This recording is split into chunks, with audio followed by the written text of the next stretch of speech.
Okay, let's continue this exclusive conversation on the monetary authorities, policies and action side of the second quarter GDP 0.55% reading. A special assistant to the governor of the central bank, Emmanuel Okeje, live here in the studio with us on Business Morning. Thanks for sticking by. Let's continue the FS conversation. Yes, as far as the exchange rate is concerned, some folks believe we need a strong naira. Some believe that we don't really need a strong naira. Is a very strong naira, quote and unquote, very dangerous to the economy one way or the other, since we don't have a very strong productive base, or we should go for a very strong naira. Where should we lean? Thank you very much, Bosin. Exchange rate determination is neither here nor there, but basically it depends on what you want to achieve as a nation. We have seen countries devalue deliberately, basically to encourage export. But the argument has often been that what do we export? Why do we need to devalue? Because we are a mono export economy. But you also notice that in our country, a lot of people have said, look, we can't do business, we have to export, we have to import because it's cheaper to import. Because the naira is strong and it's cheaper to import, so why do you want to produce? You know? So, and that goes contrary to the issue of generating jobs. Because it means that for you to actually encourage export, your naira should, to a reasonable extent, at least be in between, not necessarily too strong to discourage your production. And then you must also produce enough for your production to be able to support the value of your naira. It is not something that can be done by fiat. So basically, a strong naira, which means appreciation, does not necessarily mean that you are doing very well, because it has its impact. And to a very large extent, it could also discourage production and encourage importation.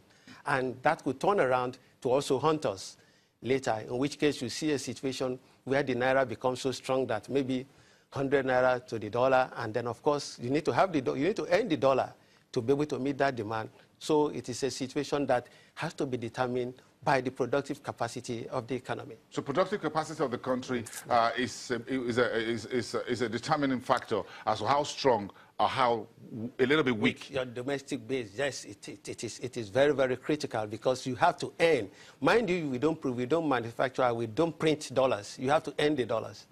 So which means you have to export to earn those dollars, which will now shore up your reserve and be able to defend your currency.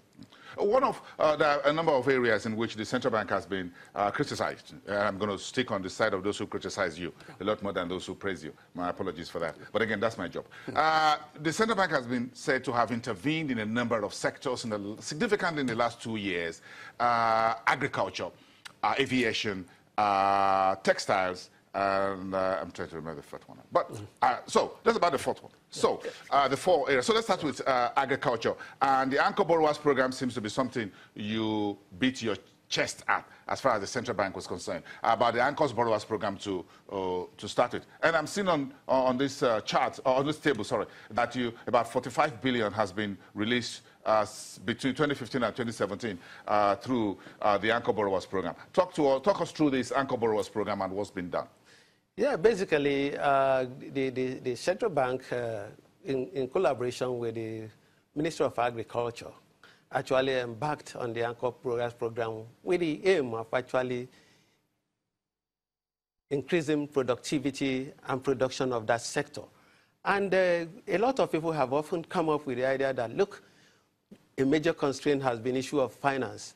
And to bridge that finance, the central bank, instead of going straight to give money directly to farmers, decided to use anchor borrowers, in which case money is given to those people to produce, and at the same time they are off-takers, which is to say that as soon as you produce, there is somebody to take up your production from you. And we identify a couple of commodities in which that should be done. And you realize the Mr. President and Commander-in-Chief of the Federal Republic of Nigeria, President Buhari, launched that program in Benin Kebbi, in Kebbi State, in November.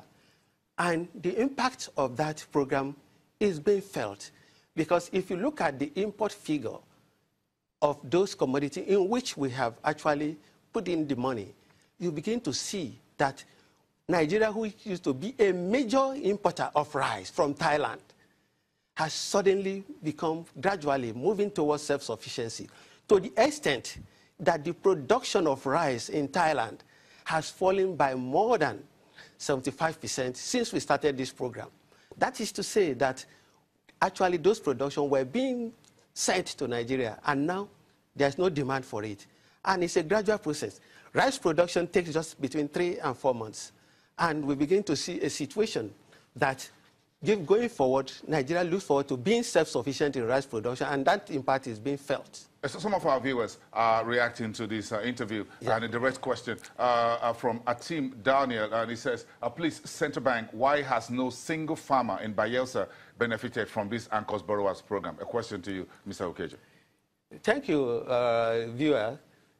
You realize that we chose crops to intervene in, but that is not to say that Bayelsa doesn't have the ability to actually produce some of those crops. But the government of Bayelsa and the farmers have to actually organize themselves so that the central bank can now, central bank don't go to the state to organize the farmers. The organization of those farmers starts from the state level. What the central bank does is provide the funding facilities and links them to an anchor. And so they have a responsibility. When they are ready, they should inform the central. Luckily, central bank has a branch in Bayelsa, and they could coordinate with those branches over there, and then we will come in. Okay, so Anchors Borrowers program, you want to tick that as 9 commodities were under this program: rice, wheat, maize, cotton, fish, soybean, poultry, cassava, and groundnuts. And you're looking at about close to 200,000 small farm holders across 29 states. Yes. That's out of 36. Yes. That's the numbers you see there on your TV screen. But let's go on to a bit of other interventions in the power sector. But as I said earlier, folks believe that you have your fingers in too many pies. You are not the one running the government. You're just the monetary authority. So why do you put your hands in agriculture, then you do electricity, then you do aviation, saving some airlines from falling off the skies, then you do textiles? But let's talk about electricity, your intervention funds in this power sector. Some fakes, you put in some money, we haven't seen so much